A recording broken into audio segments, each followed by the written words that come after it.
Hello and welcome to Filmmates. I'm Lief. And I'm JJ. Here at Filmmates, we make use of both our film degrees and our real-life industry experience to analyze popular movies and shows on a more technical level.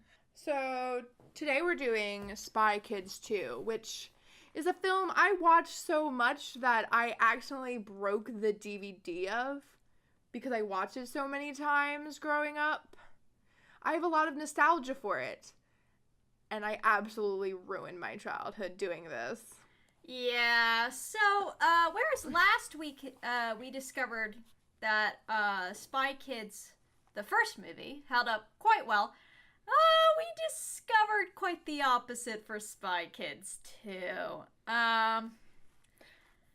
Yeah. Yeah, so it's quite obvious that they rushed the story a bit. Yeah, okay, so for context, the first movie was released in 2001. The second movie was released in 2002. 1 year is like no time to do a movie in. Yeah, it's odd that they would even get through the complete shooting and editing process, let alone also writing it. So he might have started writing while he was doing the other film, but that's still not a lot of time. Yeah, and also with all the special effects work they have to do, they have to count in render times. And this was back in the early 2000s, so render times were much longer. Computers could process much less. And this film has, in my opinion, a lot more special, CGI. Like a lot more. A lot more CGI than the last film. So it's... Story is what suffered the most, in my opinion, for this film, because there's just a lot of parts of it don't make sense. This film just... Okay, I'm looking at my notes. So last film you had to suspend some disbelief. This film, you have to suspend all disbelief of reality. The Spy Kids 1 had understanding child's of human logic. behavior. A child's logic. This film just doesn't have logic, period. Even as a child, I'd probably be like, wait, what the fuck? Except I didn't use that sort of language when I was a child. There are times where I'm like... You didn't use that language as a college freshman. No, you're right, I didn't. I went to film school and I started... swearing like a sailor. As you should. As I should. But it did have some gem moments, I will tell you. It did have some good moments.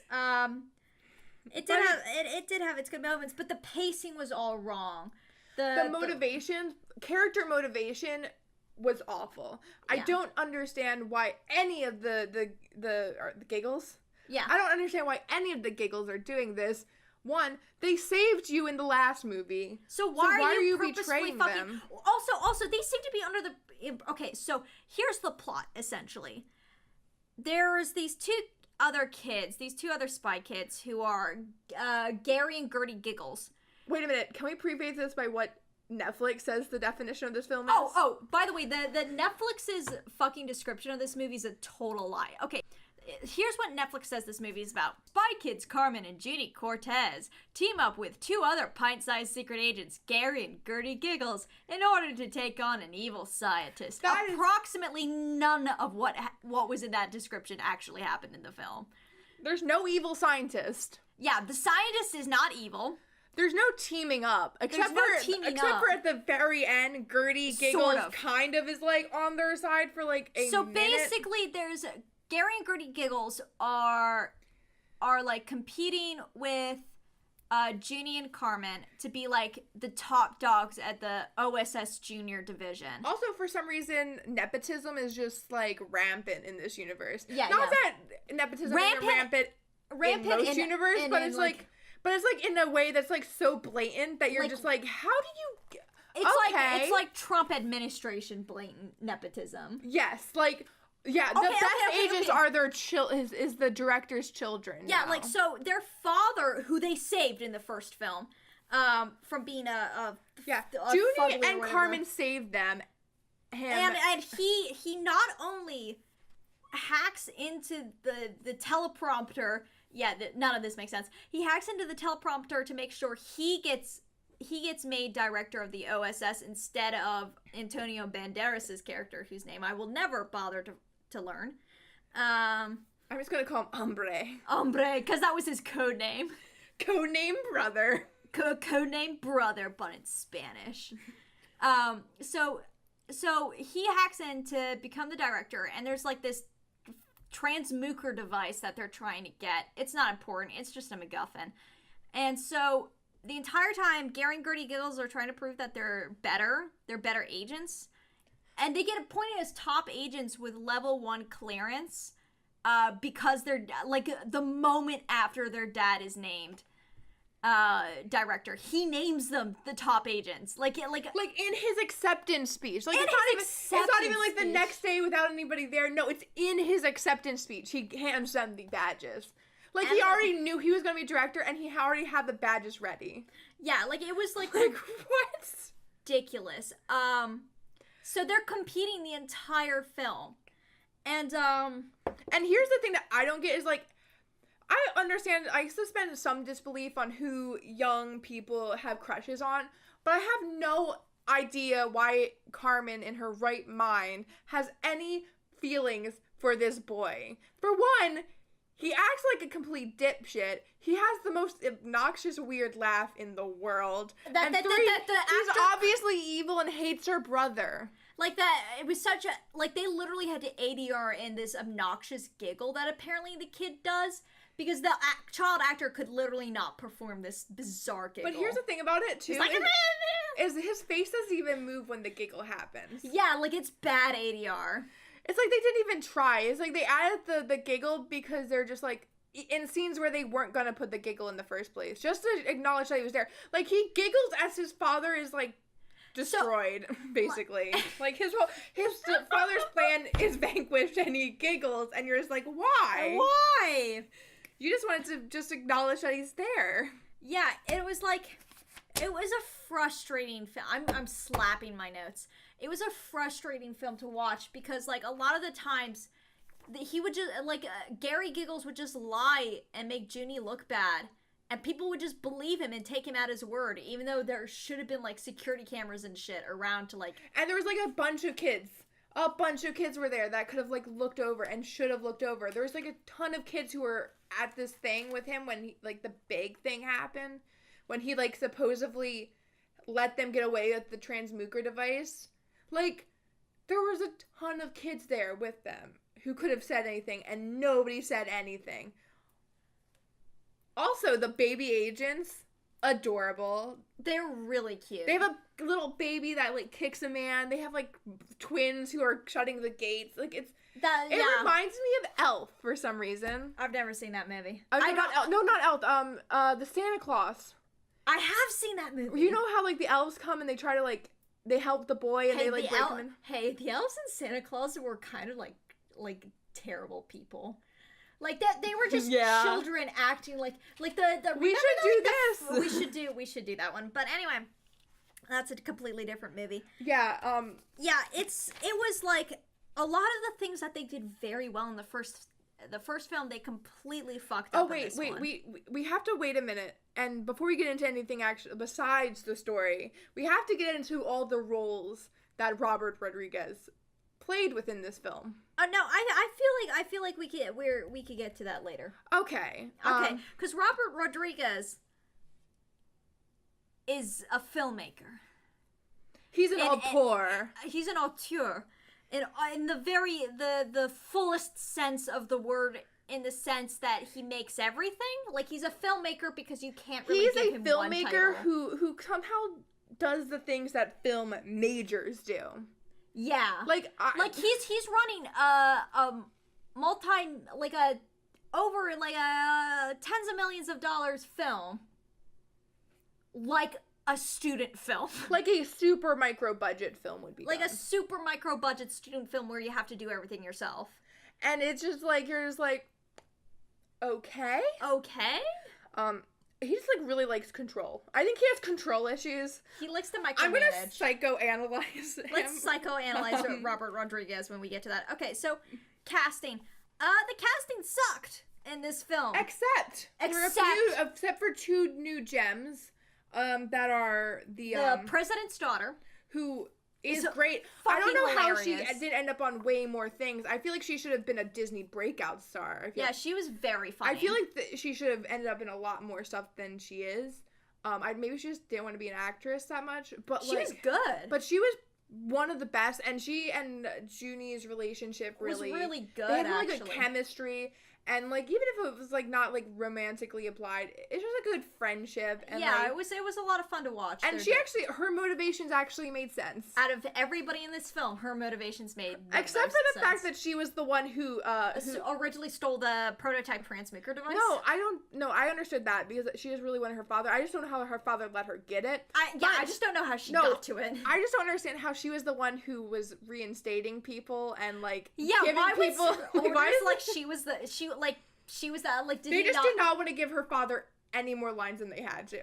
Yeah, because he was not great. And Steve Buscemi. Oh yeah, and Steve Buscemi was fantastic. Fantastic, because of course it is. But he was here's the funny thing about Steve Buscemi is he was taking the film so seriously. Well, he was taking everything as Steve Buscemi seriousness. I think Steve Buscemi just takes everything and does everything to his utmost level. Like, he does not slack at all. Steve Buscemi was... Steve Buscemi is... If you gotta hire an actor, you should hire Steve Buscemi, because he will give every job a 100%. Steve Buscemi, also a man I have heard described as the sexiest ugly man alive, which I 100% agree with. I kind of enjoy his overall aesthetic. I think it's pleasing, I guess. Pleasing's an interesting But word. here's the thing, I'm a lesbian, so I can't really be the judge of that too much. Yeah. I think he's just, like, not an ugly man. In an ugly man sense. Like, well, that's because his inner goodness shines through. It's just personality. He seems like he's a great guy. But anyway, he was fantastic in this. As always, he was a lot of fun to watch as this crazy scientist who was, like, very focused on what he was doing. I liked all of his scenes where he was just kind of himself. He was kind of alone. Yeah, I liked his whole, like, origin story moment was really cool and fun. Yeah, that was a fun little sequence, and the utmost seriousness with which he delivered his, like, onslaught monologue when he first meets them. Yeah. He just starts talking and doesn't shut up and just exposition dumps. I also love the fact that they, like, have him behind, like, a little, like, mountain thing on the corner, just, like, watching them. Yeah. While they come down, so you're, like, and you kind of are, like, you know he's there, you're acknowledged, like, it's filmed in a way so you acknowledge that he's there. Actually, that might be one of my favorite scenes, is, like, them meeting him, and then into, like, his backstory. I like that whole because it was section. much better written than a lot of the other. Well, it was a exposition dump monologue, which isn't, like, great writing, but what he was saying was enjoyable. And it was shot in a way, like, the cutting to things that were really interesting to watch and things like that. And also, like, yeah, and Steve Buscemi is obviously... And Steve Buscemi is just a great presence on screen. I also liked the credits scene, the final end credits scene, I believe. No, not even the final, the second to last end. Okay, we'll talk about the credit scenes. The second to last end credits scene where there's this weird, I would say homoerotic encounter between him and the cowboy theme park guy from the beginning of the movie. I thought Steve Buscemi hated the man, honestly. I was sensing that this was the beginning of a wonderful relationship. They're going to be a power couple. They're going to be a power couple. They're going to be a power couple that owns a bunch of Jurassic Park, but not with dinosaurs. With fun mutated creatures that are kind of terrifying. Yeah, the creatures. We'll get into that later. Oh, we'll get into that. So yeah, but the Gertie Giggles was what's her face? Emily Osmond. So she's the girl from Hannah Montana, the friend. Yeah. And she's also pretty good. Young and Hungry. She's still acting, so she still has a career, which is cool. Like Carmen, I know only does like commercials now. Yeah, Carmen does like commercials and then the random thing, and she was in a Machete movie. Well, of course she was. Machete. And Junie's not doing much. He did mostly voice work. I think he retired, to be honest. Like his character did from the OSS. Yeah, because he was very young when he got it. It wouldn't be shocking. He kind of is like one of those. He kind of, as an actor, he kind of reminds me of Malcolm in the Middle. Oh yeah. Yeah, what's his name? Agent Cody Banks guy. I don't remember his name, but he kind of like stepped away from acting. I feel Well, like he also had a debilitating. Yeah, but he stepped away before then. He got into race car driving after that. What a career. And it was poor guy. Yeah. Yeah. Look up what happened to him. He has an interesting life. Yeah, Frankie Muniz. Frankie Muniz, yes. Yeah. Also, going slightly back to story. Yeah. But like, going back into this, like, it's... The casting was... Gary Giggles sucked. That I'm sorry. I don't think he was. I don't think the dad was even expecting to. They weren't expecting him to be a big role in the next film, but they just did it. Yeah, and they didn't hire a great actor for that role. They should have hired somebody else. He was very hammy. Yeah, he was very cartoonish villain, and like I know that like they stylized the first Floop and Minion as being really cartoony, but they're believably cartoony. Like, yeah, they're cartoony in a way that fits their characters. Mm-hmm. Whereas there's just no reason. And also you have to be like the right kind of actor to pull. Like, here's the thing: the guy Monkman, yeah, who we will refuse to look up the actual name of that actor. Why do we need to? Because why do we need to? You know who he is. He played his character actually fairly straight, and that's what worked about him. Yeah. He he was the guy saying ridiculous things in a very straight voice, whereas Alan Cumming also's he's just able to pull that off. You know, he's very theatrical as a person. He has a very Willy Wonka energy. Yeah, he's able to pull that off, and you have to be the right kind of actor to be able to pull that off. And you have to have the right level of not straight. Yeah, you have to be bisexual or gay, to be honest. And we can make that joke because we're gay. Every time you make a gay joke, you're going to say that, aren't you? Well, yeah. Yeah, that's about it for casting. Like, everybody else kind of stayed the same. Yeah. They brought back Felix. Felix. And I like the actor, but I didn't like the fact that he just showed up at the end. Yeah, that made no sense. Why was Felix there? What was the point of that? Like, was it just like a point to be like, oh, I really betrayed you? Oh, I am not your uncle! And they just really wanted to reprise that line. Reprise? Reprise. I'm sorry, do you want to English again? Reprise that line. Alright, we'll edit it in post. Sure. Yeah, can you turn to face the fucking microphone? Sorry. We've got one microphone. Use it. I am. I'm very loud right now. Yeah, I know. We're both pretty loud right now. If the levels clip, I'm gonna be so mad. But there's just not much else to say about casting, because everybody kind of stayed the same. Yeah. Like, the family had chemistry, but we can talk about the grandma and grandfather. Yeah. Which were interesting casting choices, in my opinion. Because I did not realize the mother was also supposed to be Latino. The mother is? Well... Oh. The actor... Well, I don't know if the mother is, but it is an interesting choice. They picked a very, very Latino actor for the father. Yeah, they picked fucking Ricardo Montalban. And that's just, like, an interesting choice, because you would expect... Montalban. You would expect for that to be the father of the husband.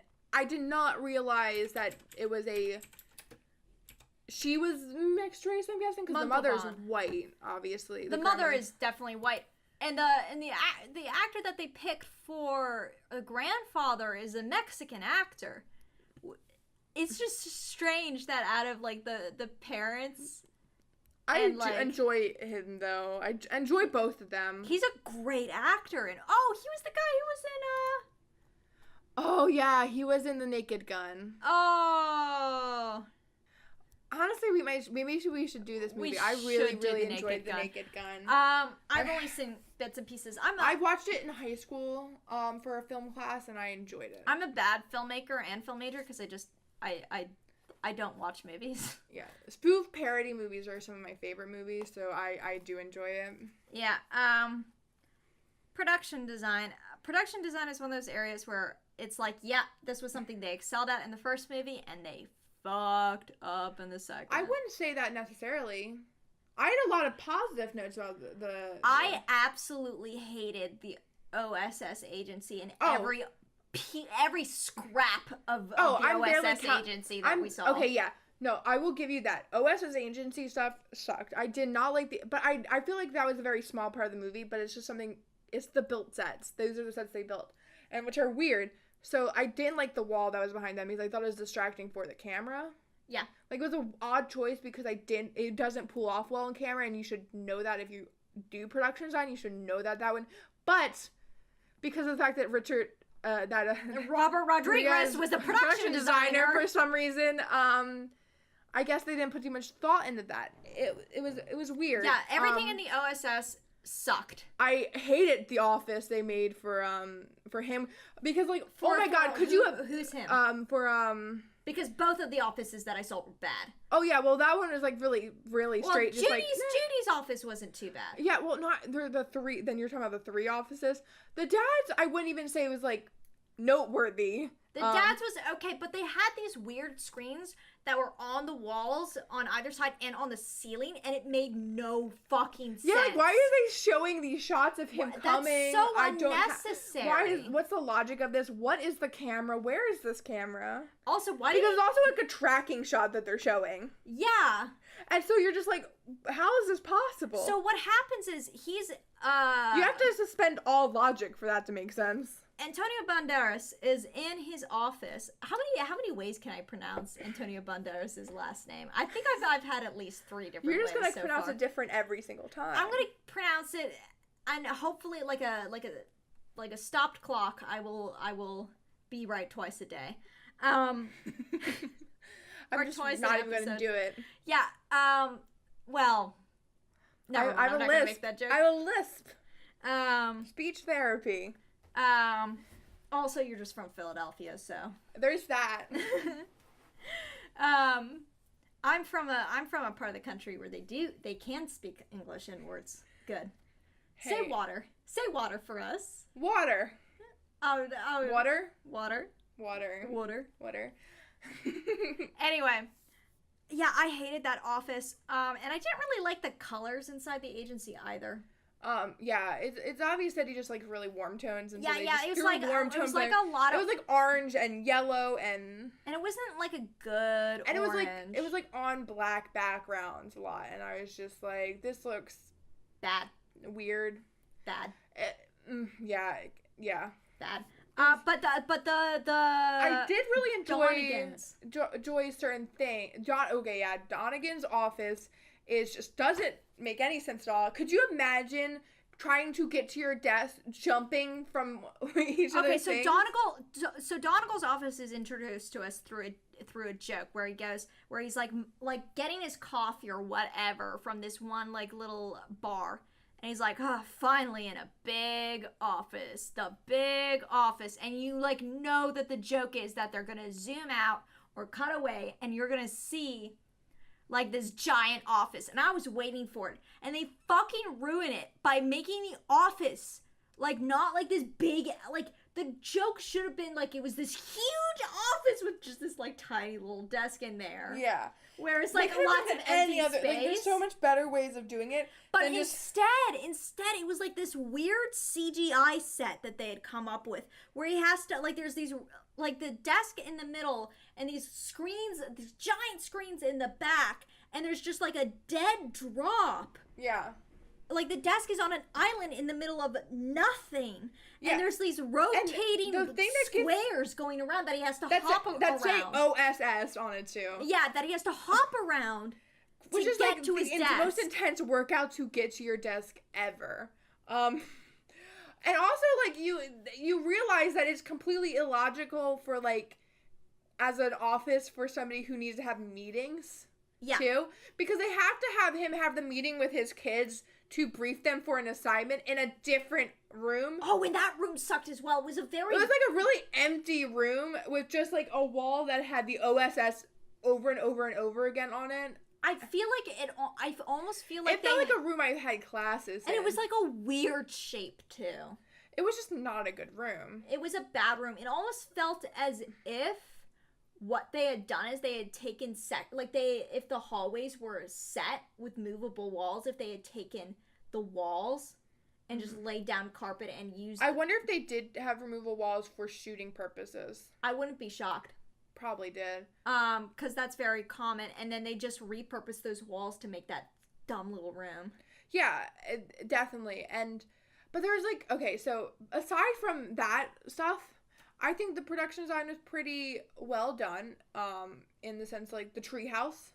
The treehouse looks cool. It's bigger on the inside. It's a TARDIS. Yeah, it was bigger on the inside, and there were also these giant plugs on the wall, which were kind of interesting. I really like that. I like the chairs that came up from the ground. I liked it. I think that was one of my favorite sets they have in this film. Yeah, and then the tent that Steve Buscemi lives in. Oh yeah, that's definitely my number 2. And then yeah, those are the only 2 I really liked and I enjoyed. Everything else was exteriors or CGI. Those are my favorite 2 in general. Yeah. Because I didn't. No. Everything else was either exteriors or CGI. Is what I mean, they had those interior. I think that the Legend of the Hidden Temple set was real. Yeah. That set Legends of the Hidden Temple. That was the first thing that came into my mind when I saw that set. So they go into this temple that has this moss that keeps them from talking out loud, but they speak to each other, like they can hear each other's thoughts, which leads to absolutely nothing. And also doesn't quite make sense because they also can do it when they're not there. Yeah. At the end of the film, they telepathically communicate with each other, which was a bizarre detail to leave in there. Yeah, it just did not make any sense to the logic of the film. But yeah, I didn't like the at all aesthetic of it. Like I get what you're trying to do. I just did not like it because it also made me think like, what island is this? Where is this island? Because there's a lot of arid areas, but also jungle. There's jungle, and also it might be Aztec. There's also a weird piratey feeling to the jewelry that they're fighting over, and you're just like. And they also have pirate swords. Yeah. So you're just like, what is the context to this situation? Yeah. I don't understand where this island is or what the culture of this island was. Like, there's nothing really telling me anything. Besides that, maybe there's a magnet man culture on that island now? It felt like it was leaning into some very questionable stereotypes about islands being generally uninhabited, because that island was definitely big enough that there should have been people on it. Yeah, like it's like the Madagascar movie. And like Madagascar's a real place. Here's the things: if there were ancient temples, then there was a civilization of people there. So what happened to the people? I feel like unless all of the creatures just ate the entire. Did Steve Buscemi commit genocide? What happened? Machete is a war criminal, and Steve Buscemi committed genocide. Like, that's the only way this makes sense, because there just can't be just this uninhabited island. This is uninhabited islands don't exist. Well, some of them, if they're small enough. Like Castaway. Yeah, if they're small enough. This is not the Blue Lagoon. But actually, Blue Lagoon had people on the other side of the island. If the island has remnants of a civilization, there should be people. I wanted this to be the Full House episode where they get to the other side of the island and then it's just like the Beach Boys are playing a concert. Wait, have you never seen that?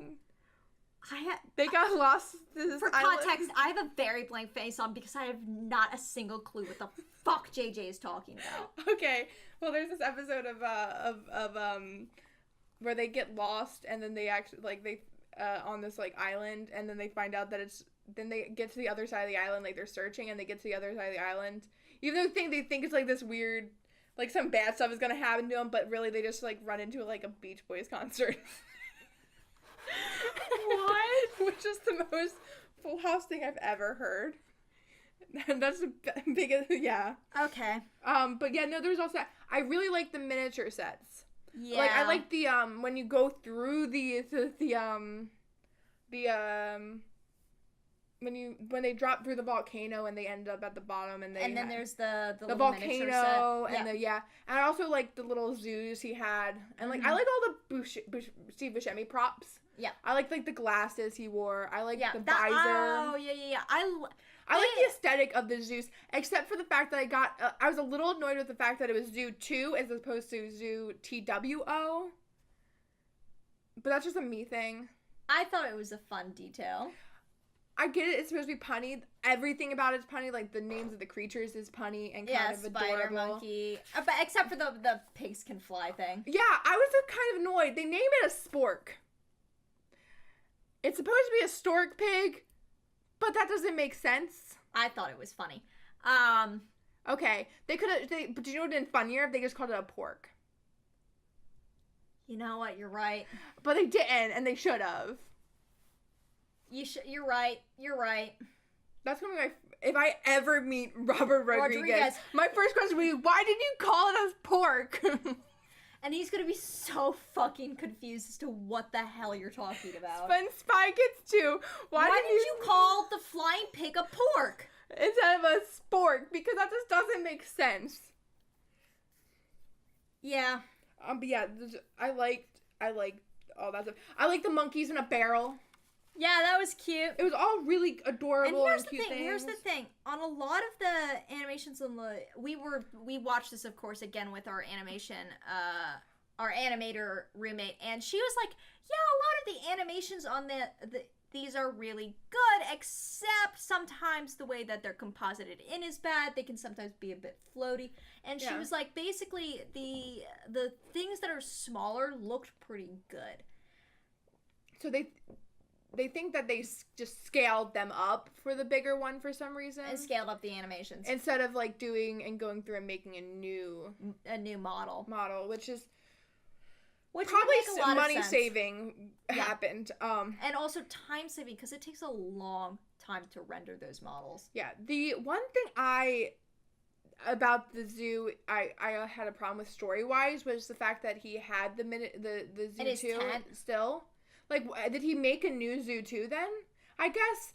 And why would he do that? Like, why would he make the risk of making a new Zoo 2? Or, like, I guess he doesn't have the growth serum anymore. I feel like he would have gotten rid of that. I feel like maybe what happened was that it wasn't that all of the animals but it, like, fell into the whole... Like, I just don't understand that. I feel like maybe he just, I guess, made them again because he didn't want to be completely alone, I guess. Yeah. But still, it was just that in case anybody were to come around, he could, like, show them in this very conveniently plotted And I guess story. because he does pour them out and have them go around the island, I guess it has a purpose thematically, but it's just, like, I'm just, like, but it doesn't make sense, but I guess. I, like, give it okay. Another weird... Also, wait. There's actually a plot hole. What? So, I just took my glasses off and threw them on my notes. So the whole thing about this film is that the transmuter device in the middle of the island stops all electronics from working, and also reroutes any radio signals. Yeah. So his miniature island his set that he uses to track the kids has holograms. How the fuck are the holograms working? Are they magic? It's magic. Well, I suppose. But science. He's like the reason why the animals are going to the same places as the animals on the island is because of magnets. Which, like, everything is solved by magnets. That's the entire film. Even the first scene when they're trying to fix the thing. It's reversing the polarity. You're right. Yeah, so the whole film is about magnets. Everything is explained by just going because of magnets. Because magnets. Okay. Magnets are to explain away everything. Magnets are to the island as thumbs are to as hands are to fucking Yeah, I hate that the costumes though. The waiter costumes with the hat and everything. Oh gosh, that was awful. That whole idea was just weird. The minion magnets who had the fucking magnet hats, which like so impractical, and the costumes look bad. And they're just dudes with sunglasses. They just... I think it's the same guys from the first movie who look like, Who looked like Tom Cruise. They just got the same people. I would not be shocked. It made sense. But They got all the... Yeah. It was strange to me that they actually got the same.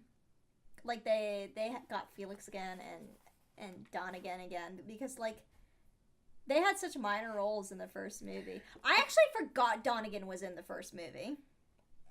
How? He was like the main person they had to save the entire time. Yeah, I didn't remember. They only stretched out his smile for some reason.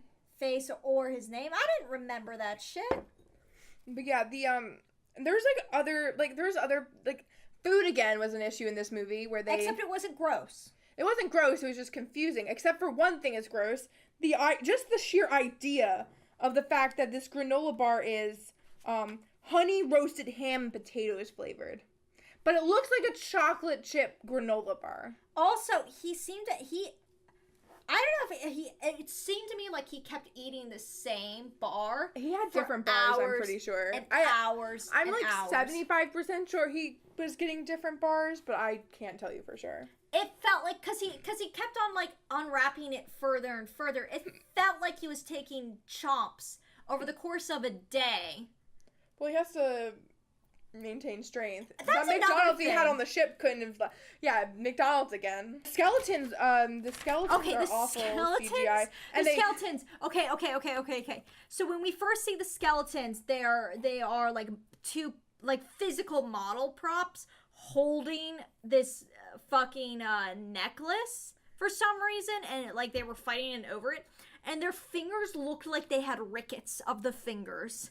They were bent in weird ways, and it was like, the phalanges just don't do that. Like, that's not how those bones are shaped. And you have to defy all logic to just keep the idea that they somehow are staying up somehow. Like, none of this makes sense. No. That makes sense later, because the idea is that they were awake the whole time and actively keeping themselves up.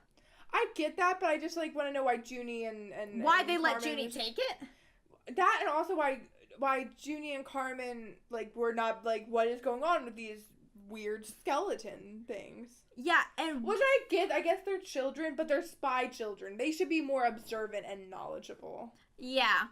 I'm criticizing them for not being observant. Yes. Yes. You know what I really did like, though, regarding their VFX and animation, was Ralph. Ralph was a showstopper. You could tell he was made for kids' merchandise. They totally sold little Ralph toys. I'm pretty sure they did. He was like, I feel like he might have been, I think they repurposed him for the second film. The third film, I mean. Yeah, I'm pretty sure they do. Because he was great in 3D. Yeah, Ralph, what was good to me about Ralph was he looked good. Yeah. Just I think they spent a lot of their time on animating him. He had good movement, I think. I loved his movement animation. He felt like a real creature. And honestly, that's probably the only sound effects I really, really enjoyed. What were the Ralph sound effects. Because other than that, the sound effects in this movie were even worse than the one the first movie. And whose fault is that? Probably Robert Rodriguez, who did the sound effects. He did the sound effects editing. the re-record mixing.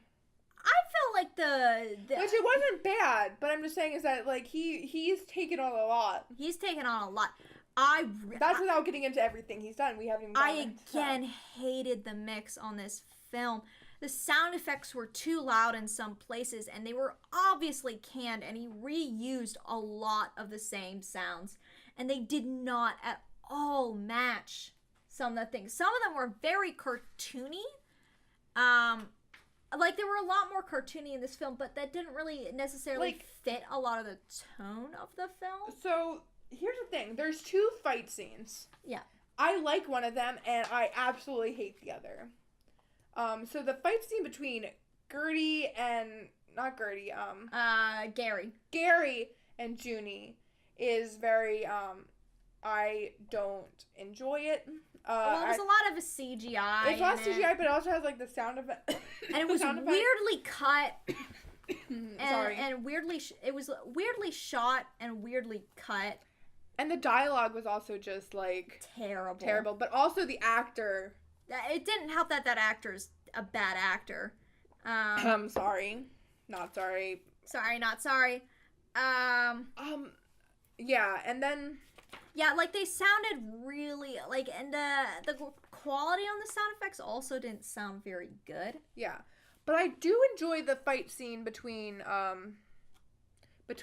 Donovan and Antonio Banderas' character. Yeah. And, like...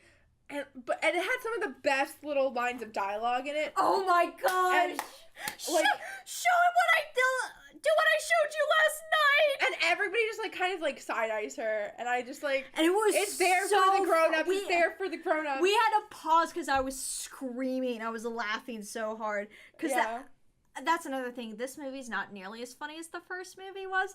But that line was fucking hilarious. Like, there's, like, things in it that you're just, like... Okay. Yeah, there were some things that are great. gags that tried too hard. There's, like, little lines I like, really love. Like, wait till I tell Mom you try to take over the world again. When was the last time you tried to take over the world? I want to know what is the context? I liked all the little puns. When there was, like, Kick his butt. I also kind of loved and also hated the running gag where they put on sunglasses and they would say something like a spy kid, spy dude, spy like mama. it was like spy dude, spy mama, and then bad boy. And then at the end it was bad boy. I loved and hated that. I hate the last one because I was just like, you're not a bad boy. You're only good for a reaction gift. Thank you. Next. Yeah. But yeah, so... Yeah, the sound effects... He also failed at an evil laugh. Like, the bad guy fails at evil laugh. How do you do that? And especially, he could have gone, Mwah! And instead it was, like, just bad. Yeah, it was just... It was like, I was just like, okay, I guess that's what we're doing now. Yes, you're trying so hard, but it's so bad. I'm pretty sure I've seen that actor in something else, though. Maybe. I feel like he has a familiar face. I wouldn't be shocked if he was in something else. I feel like he was in, like, some cop show that I've seen. He looks like a person who would be in a cop show, or he would be a teacher in something. I could buy him as, like, a history teacher for some reason. Like... There is, like, there are good moments, and there were good moments, but the same as the first movie, the worst aspect, in my opinion, was the color correction. Oh, yeah, it was terrible. Even Antonio Banderas was orange as hell. Yeah, like, everybody was really even read his so orange. He was so orange in one scene that I couldn't even really, like, read his face. It was so orange. It was, like, on a beach scene. Wait, what? Huh? Mike Judge, the actor who plays Donegan, is also Latino. Really? He's also in Beavis and Butthead. He's from Ecuador. Yeah, he's a Beavis and Butthead and King of the Hill fame. What? He's in Silicon Valley. Idiocracy. Oh, he wrote Idiocracy? Well. Interesting. He has a fascinating career. Not as fascinating as Robert Rodriguez. He's the guy who created Beavis and Butthead. What? He also created Silicon Valley. Prolific. What is he doing in this movie? He voices Beavis and Butthead. Please I have so many questions about everybody who's in this movie. Are you only obsessed with this? You're not obsessed with the fact that they got the other people? He plays Hank Hill in King of the Hill. The fuck? Well, you know, I don't know where I've seen this guy before, because I've only ever heard his voice before. Office Space. Have you ever seen the short? I feel like we've seen the short in class. Office Space? Yeah. No. You haven't? No. Yeah, I don't know where you may or may not have heard of that person. Seen this person. I've definitely heard his voice before, though. Me too. I think most of us have, probably. That is bizarre. Yeah, that happened. So, wait. This man is literally a voice actor, and he fucked up doing an evil laugh. I don't know how that's possible. I don't know how that's possible for you to do that, good sir. Like, there's... yeah. The whole Giggles family was just weird, in my opinion. Yeah.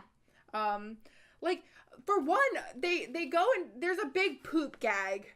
Oh, yeah, there was a lot of gross out humor in this film that I absolutely hated. So they, like, fall into the poop, but the thing that gets me is that they do nothing to clean themselves off at all the entire movie. Yeah, they're just covered in shit for the rest of the film.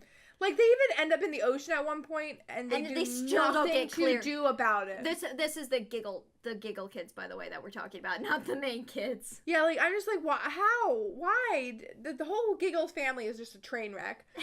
That serpent was the worst thing I've ever seen. No, there's a technical term for what it's called. The slurpent?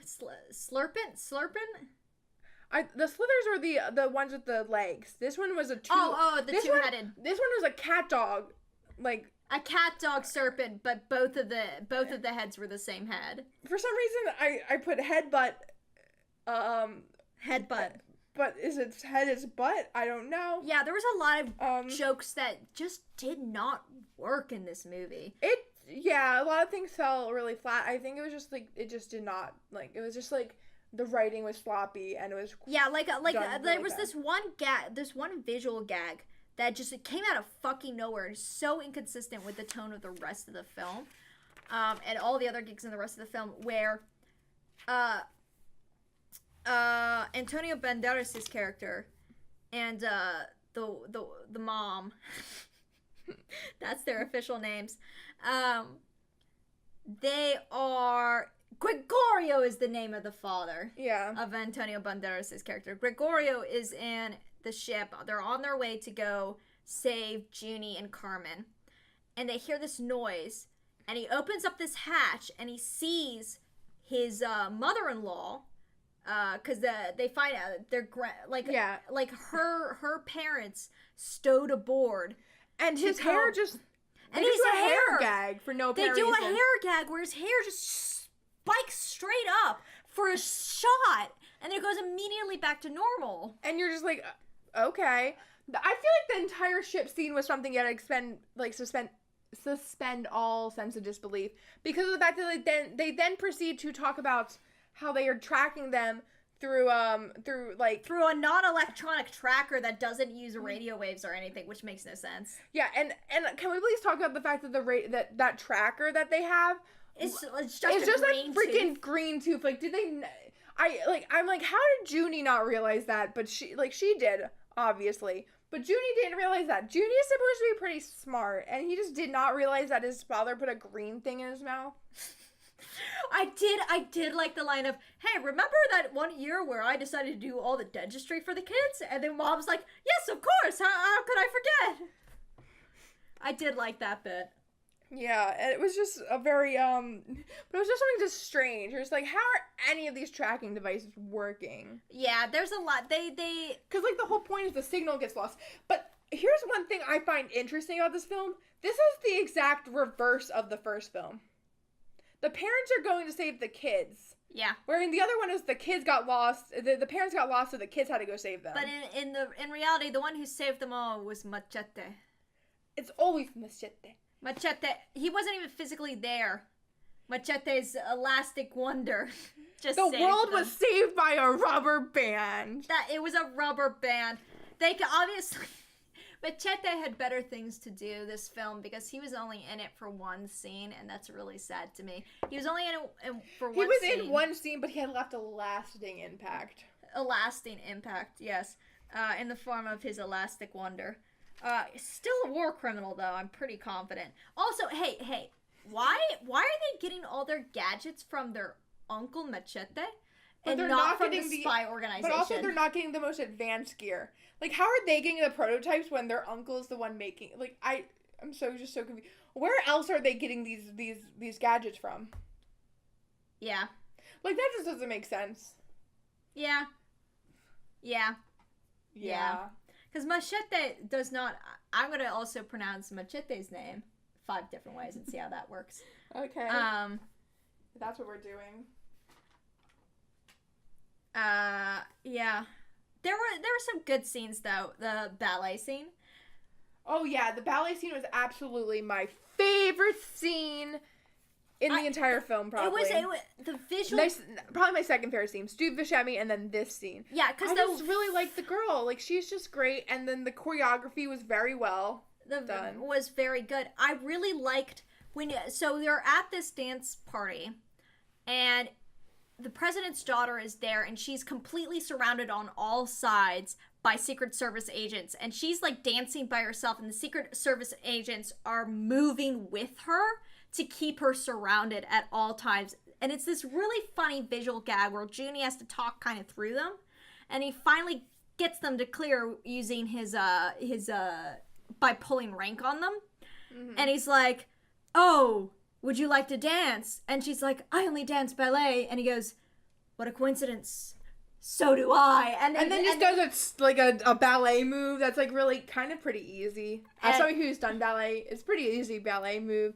But, like, it's still, like, kind of, like, adorable and impressive. It was really cute and fun, and it was well shot, too. Yeah, and I think my favorite part was the choreography of it, the whole thing. Yeah, it was a well-done sequence. How they shot through the guards, like, so you can see from his perspective, so you can see glimpses of her kind of, like, moving. And, and it's, like, flowy little princess dress, and it's, like, she's kind of just adorable. And it was, like, good. I thought it was, like, a really good way of showing their separation. It was some of the better camera work of the film, in my opinion. It definitely was. The camera work overall was nothing too remarkable. I just think that scene was really good. I did like how they shot. I think it's more the lighting, how they shot through the tent, and when they did the animals getting bigger. I thought that was a very well done visual effect. Comparatively, some of the lighting was lovely in some locations. I think the tent was the best location. Yeah, because they basically used the tent as a soft box for the inside, and they had all their lights on the outside of the tent. Yeah, and just used that to diffuse the light, which gave this. It was very smart production design. Yeah, which is interesting because Robert Rodriguez. But yeah, it was very well done in my opinion, and Yeah, I there was some places where the lights were a little strange. Like, inside the parents' ship, there's, like, this green light. And you can't very hard green light. It's a really hard green light, but I can't really tell where the source of it is. Yeah. I'm like, is it coming from the steering wheel? Because if you're not, like, if you're next to them on, like, his left, you don't get it. Yeah. So, but there's, like, green things next to them. Yeah, there was this very hard... Like, it doesn't really make sense where it is. But there's also, like, both the ships don't make sense in my opinion. Yeah. Like, how are they just getting the ship and yet she has, like, all these photos programmed on the ship? Yeah. As her background? Yeah. Which doesn't make sense. And then the parent ship just looks... It's just so... big and sterile. Like, it's, like... It was not as... It was, like... Here's the thing. It felt very much like... Ooh, the kid's ship is fun, and the parent ship is boring. Yeah, and the whole parents' place is like, this is boring. Like, the boring office, and the boring this, and it's just like... But the kids is fun, it has color, and, like... Yeah. Shaped like a dragonfly. Yeah. Yeah. That was, like, the whole thing. Like, the parents' ship was an interesting shape as well. It was an interesting shape, and then they made it fly. And then the interiors were not great. Yeah, the interiors were just very wide open spaces that it felt very... It didn't feel like a wise use of space. Yeah. And there were levels and things, but they weren't, like, well used. Mm-mm. At all. Like, I have no idea how these grandparents stowed away on the ship either. Yeah. I mean, they're ex-spies. But here's my thing is, how was she outside the ship? Yeah, she was, like, what was that hatch to? Yeah, where did it go? Yeah, what was it? Was it a storage and hatch? And he came from above because there's no way you could like he was in a wheelchair. And his wheelchair flies. Which is great and confusing. Yeah. Yeah. I thought, on the other hand, unlike the opening sequence from the first film, the opening sequence of this film was not good. I was bored very quickly into it. I think, like, the idea was fun-ish, but it also didn't make sense. Like, why is it, like, okay, this whole event is, like, a big day for the president's daughter to go see this amusement park that's new. Yeah. And there's, like, I just don't understand this event happening. And why the Spy Kids were all just there. Well, I think... Like, all 4 of them were there. I think they were there on hand as backup just in case. But here's my thing is, I don't understand why they had... Like, I understood why Junie and her were there, and it's very well established that they were there because they have them, like, in hats, like, having... And you could tell that they were meant to be there undercover. Yeah, and so I'm like, okay, I get that, but I just don't understand how quickly they got the other, like, the Giggles brother and sister to just be there. Why? Yeah, why? And I also don't understand why they called them as backup, but for some reason it became like a competition. Yeah. So yeah, when you're calling people as backup, they should be backup. Yeah, it's just weird that it ended up being competition and such a big thing, and yeah, the big thing for me though was I really did enjoy the little dialogue scene between obviously the president's daughter and him. And Junie. Yeah, and I liked the facial expressions she had. And the way she delivered her lines was very good. Yeah, I also don't understand. They knew she took the device. They already established this, but then they got mad about the fact. Then they are like mad about the fact that it was that whole thing was just so confusing. Yeah, the writing was not very good there. Except for their dialogue scene for some reason. Yeah, and I also kind of like the dialogue between Gertie and Carmen. I just think they're better actors, so they played it off better. Yeah. Yeah, I don't like some of their devices are just like, yes, I'm gonna make this screen here because that's how this works. Yeah, that's how this works. Instead of like plugging something in, at least that would make sense. I feel like it was a very bad decision to start off on this guy just explaining these rides. It was a boring way to start. I was like, where are the Spy Kids? Where's the action? Where's the adventure? Yeah, and I also feel like they should have started with the president's daughter. I think it's just funny that they like have this. This park is named after his production company. So yes, that was very funny and cute and everything. But still, you are like, okay, I guess is what we're doing. Yeah, I mean, I liked the actor that they had play the amusement park owner. I thought he was fun. I feel like it would have been interesting if the whole thing cut to them at the amusement park, kind of like following her around like in the background. Yeah. Like establishing they were there. Yeah. And more like yeah. It just felt like very boring. It felt like a very long time before they showed up. And there's a lot of gross out humor, like the vomiter. Yeah. And that was like, gross to me, and I was like, why is that there? It's kind of unnecessary. Funny. It's not funny. It's just gross. Yeah, it was just like whatever to me. It was like not a great opening, and it had its moments, but it was mostly the president's daughter. Yeah. Who had her moments. And it was shot late golden hour. Because it felt like the sun was just about to set in some of the shots. Mm-hmm. And some of it, I feel like, was a little bit overexposed. It was a little hot in some bits. And especially around her hair. Her hair was... Her hair was burning up. It was so hot. It was like bright white around her. Yeah, they really needed to... Because they definitely shot that outdoors. They really needed to put some diffusion around. But they didn't. They had the opposite problem that they had with the other movie where they had the outdoor one and they really needed reflection because it was like really dark. And they compensated pretty well for it. And they compensated really well for that. But this one they did have the opposite issue. They also had they were shooting in a very open area, so they didn't really have any shade. And you could also, because of that, you could really tell when they get up into the ball and then you can see that they shot that in studio because the lighting is completely different. different. It doesn't make sense. Like the sky even is like more blue looking, and that doesn't change when you just get higher up. That's not how that works. It would be golden everywhere, so it doesn't make sense. Yeah, I felt like also the color palette was not as strong in this film because there wasn't really. I mean, so like the whole thing was like the Spy Kids were orange. Yeah. Like the orange suits, I do enjoy the blow-up suits because I just thought they were like kind of interesting, they were funny fun. Things. But the whole thing was like they wear orange and black and there was just cargo not pants and yeah, there was. I felt like the color palette was a lot more limited in a sense, where they were just using a lot of the same bold colers and didn't have like any of those earth tones to balance things out. Yeah, it was like, which is probably why Buscemi's where Steve Buscemi's tent was so nice is because there were more gradients of color. I also really liked, because they do reestablish Floop. We do go back to Floop, and it's the best 2 minutes of the movie. Yeah. So we have Floop again, and I really enjoyed the fact that we cut to Monk, the Minion. Yeah, we cut to Minion, who's sitting in who's completely now at like just like completely fine with the way his life has turned out. He's just like, I guess I'm gonna roll with this. But the thing I really enjoy about his wardrobe is it's the same. He's wearing the same shirt he was wearing in the beginning of the last movie, except it's dyed like it has color. Yeah, it's like blue and purple, kind of to show that he's how he has developed as a person since we last saw him. Yeah, and which is interesting, and I thought that was really nice costuming and interesting.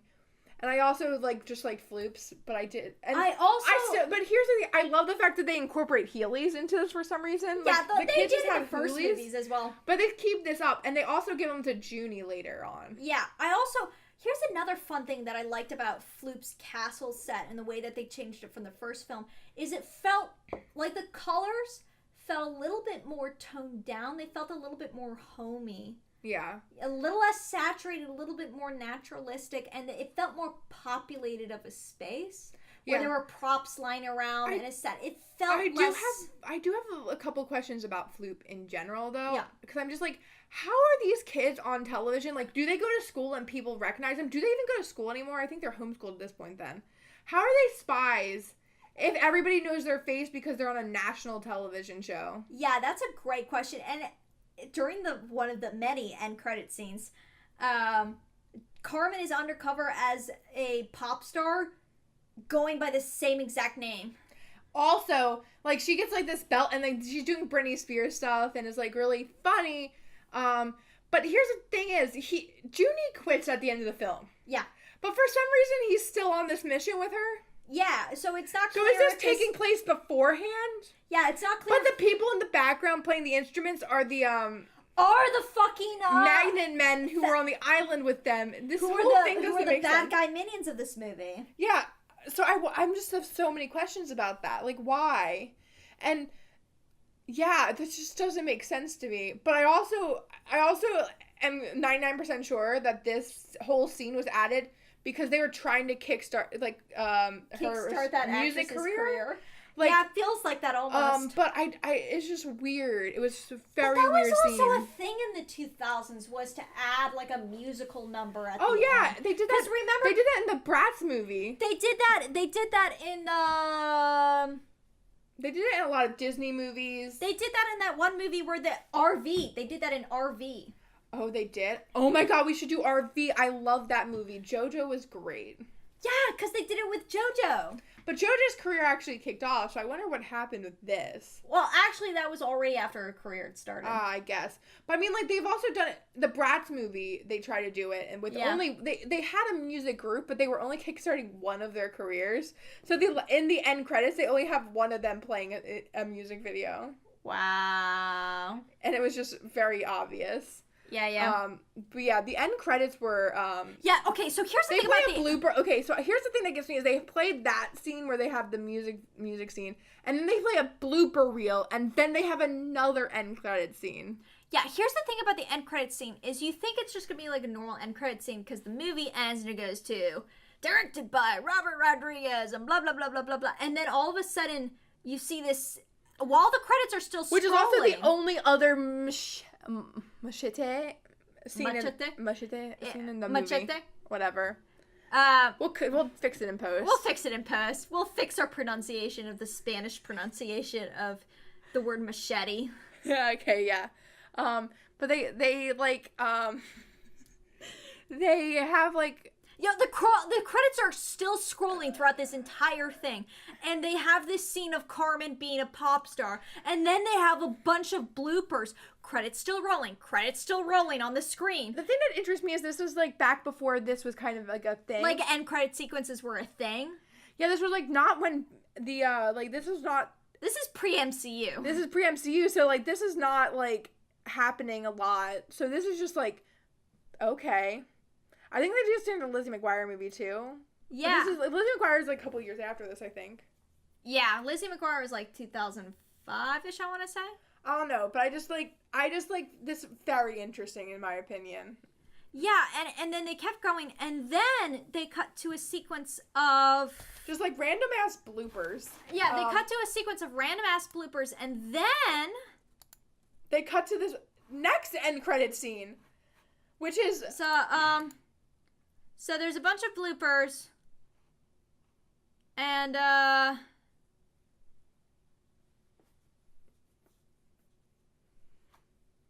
one of which features the kid who plays Junie being absolutely hilarious on purpose, funnier than and then one of the end credit scenes features the girl who plays Carmen having absolutely no control over the English language. She's like me. Yeah, like she tries and fails to say one sentence multiple times, and she gets so flustered and is like laughing about it. Wait a minute. The whole skeleton sequence had an associate producer, an animated supervisor, and a skeleton animator. Wait, what?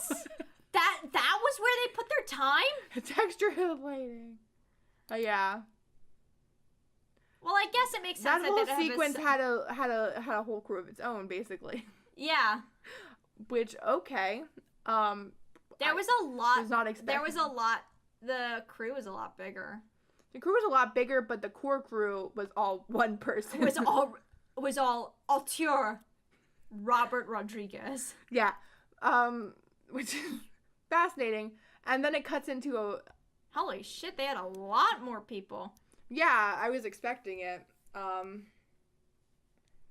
Because they had a lot of different companies, and then there's this very funny blooper where Antonio Banderas accidentally drops the actress playing his wife while dancing with her, and she's on the floor. She sticks her arm out for him to come pull me up, but he's still completely in character playing it off as though. But here's the thing, it's so much better than anything that actually happened in that scene. I wish they kept it in. So funny. I wish they kept it in. And then he pulls her back up, and he's like, okay, let's play it off. That didn't happen. We're good.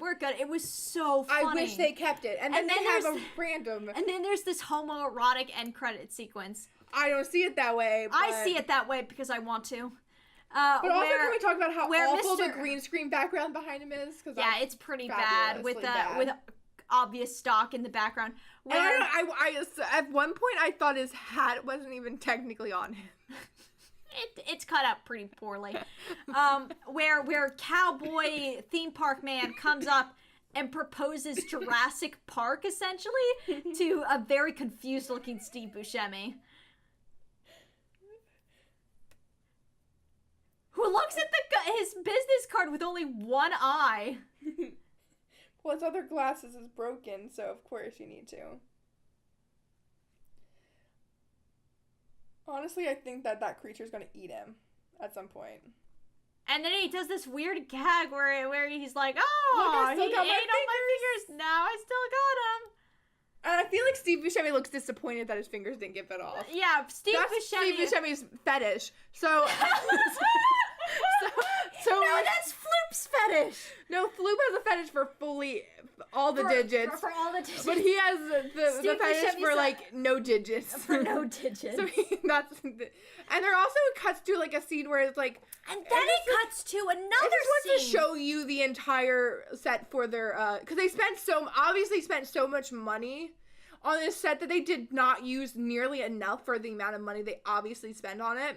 They had to really re-show you of their treehouse, which is gorgeous, and I really like the set of it. But I'm also just like, okay, this is unnecessary and kind of cool. I think this is specifically for the DVD. Yeah. So that it cuts immediately into into the yes, because I think venue. it is.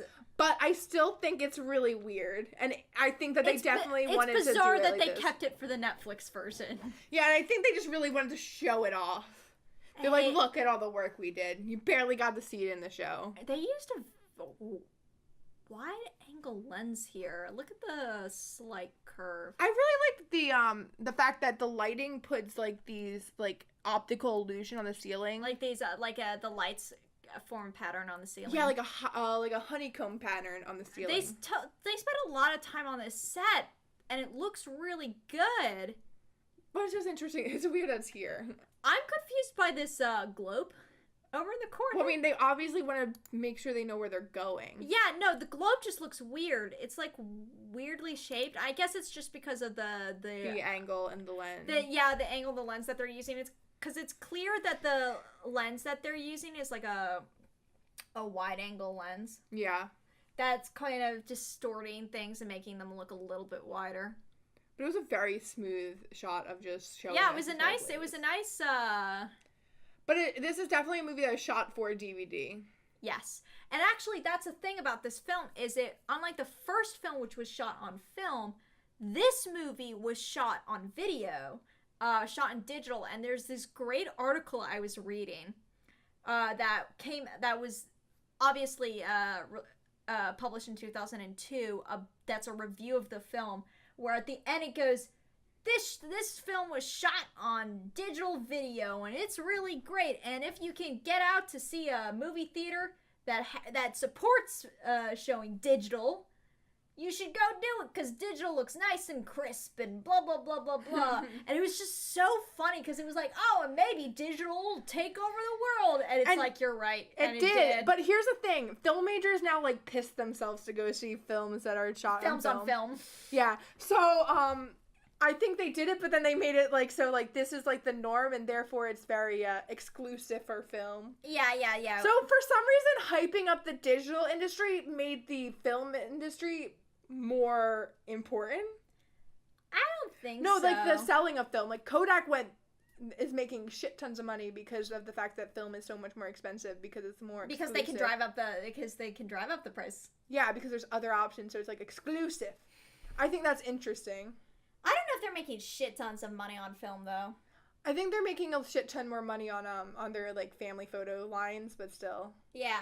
Do you know how many Kodak cameras I have just lying around in a drawer somewhere at home at my parents' house? I just have like, I need to develop those cameras probably. I probably have some fascinating pictures of my childhood on there. Oh gosh. Maybe when I had bangs and braces. Oh my gosh, I've got bangs. Back when I had a bowl cut and or wait, I probably definitely have pictures of when I had my Alice Cullen haircut and braces, which I always put in the most obnoxious colors. You mean Alice Cullen? Yes. You said Colin. Cullen. I didn't. Colin. Alice Cullen. Yeah, Robert Rodriguez did everything for this film. He was credited as the director, obviously. He wrote it. He edited it. He produced it. Well, he co-produced. I think somebody else was another producer. But he did all that stuff. He also was the production designer for some reason and the director of photography. Yeah, he was the DP. And the editor, and he also did he did sound effects editing. Yeah. Sound effects editing, which is not the same as the sound mix, which was still bad. Yeah. It is, yeah, he's doing what every film major wants to do, but can't do. But can't do for good reasons. Yeah, so, there's a lot to be said of, does this film... He does achieve it better than you would expect somebody to achieve, being every single member of their main crew. Except, wait a minute, I feel like there's a role he wasn't the main crew of, because he was the head of production design then. He also was the editor, the director of photography. He wasn't the gaffer. Well, that's under director of photography. That's true. So not a head department. So he was every head of department and the director. Yeah. He wasn't the AD, obviously, but the AD is the the director. Was he the... And I don't think he was the head visual effects supervisor on this film. No, I think he was involved, but I don't think he was the head of it. Yeah. But There was that's a still lot an more intense visual amount. effects on this. There was an intense amount of Robert Rodriguez. Yeah. In the credits of this film. It's kind of just like everything is him. Yeah. And he's like that with a lot of his films. And I think there could be a discussion had of, do his films benefit from this, or does something happen that makes him suffer from this? I do think he overextended stuff. I think that's why the script didn't work, is because he had to do the script, and he had to think about the pre-production for all these other major things, because these are also very pre-production heavy parts and post-production heavy parts, but mostly pre-production heavy parts. Like, you do a lot in pre-production for production design. You do a lot in pre-production as the director of photography.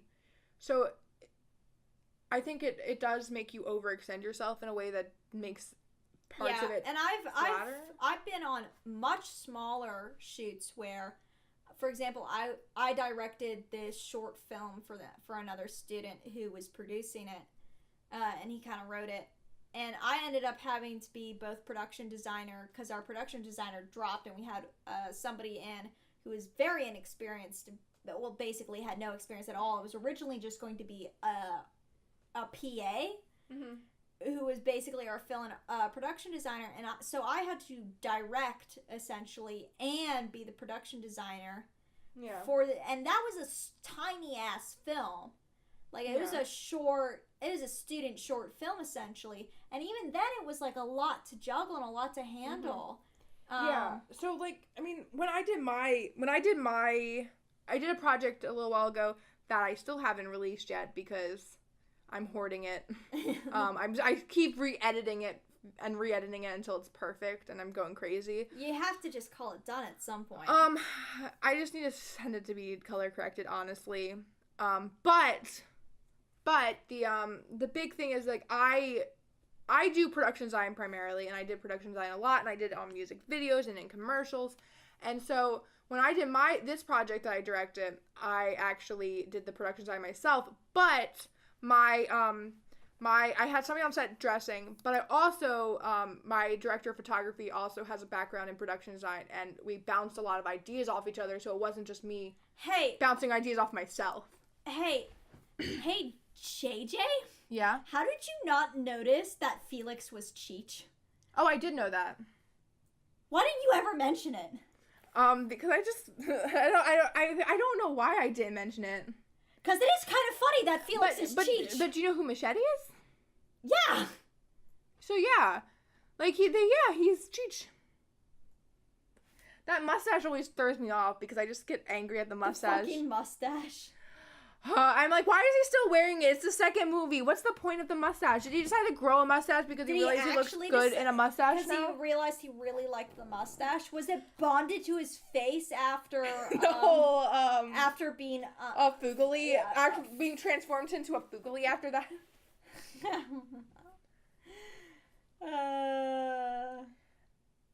Yeah, so, Wait, he's in the third one, too? Yeah. I think Machete might be the one that got replaced, and I think he got replaced by a woman. Machete? Yeah. Let's look. I think the person that gives them equipment is a woman. Danny Trejo. What? How much is he making in 2019 alone? I looked on his IMDb page, and there are straight up 10 things that are in post-production. But that's without getting into the fact that there's 1, 2, 3, 4, 5, 6, 7, 8 already that came out this year. One thing got delayed. This man is prolific. He's in 20 films a year.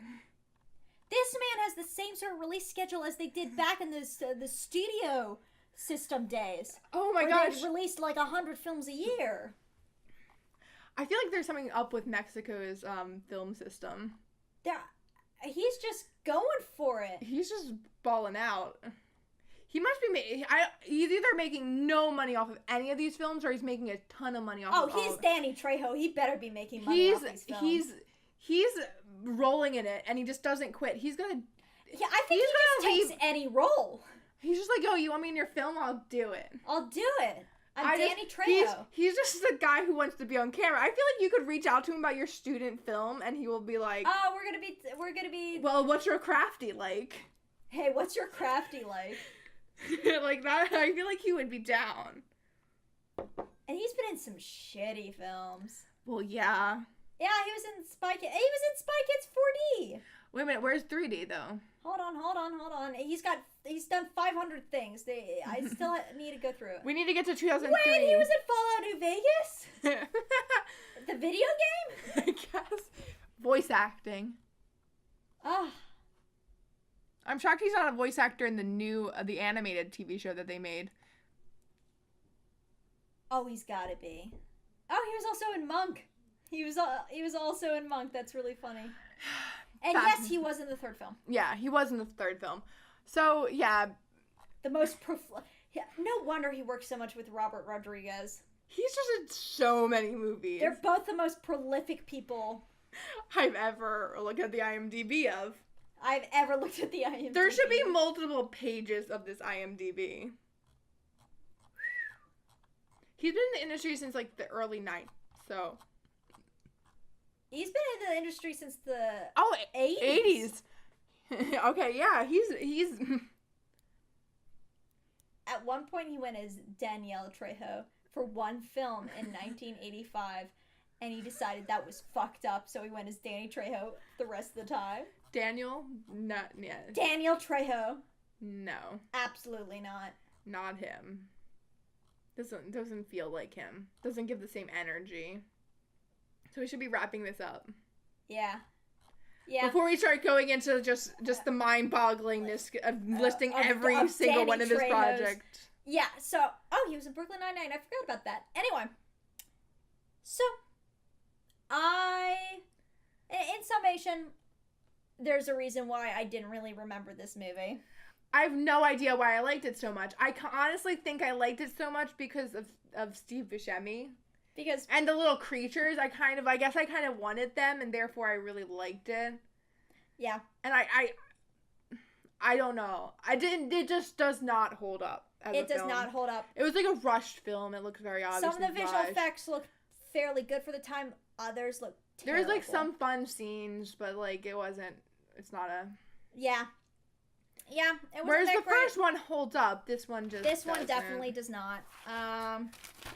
So that'll be it for this week.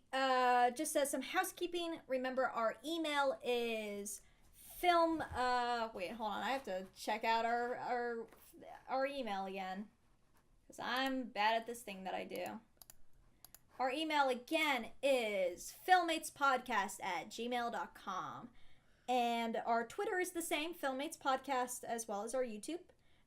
Feel free to send us in any questions or recommendations or things, or just general fan mail.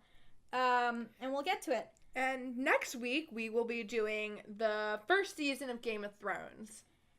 I have never seen Game of Thrones. Whereas I've read every book. I've read every side book. I've watched the entire show multiple times. And I have spent the past year or so blankly watching as tumblers roll by. JJ and another roommate of ours go on about Beagle Brox and son of the Fire Lord duke it out over the throne of Gazendorf or some fucking shit. You just need to know there are wolves and there are dragons, and that's it. Well, then I know everything I need to know about Game of Thrones, because I already knew about that. Yeah. Anyway, see you next week.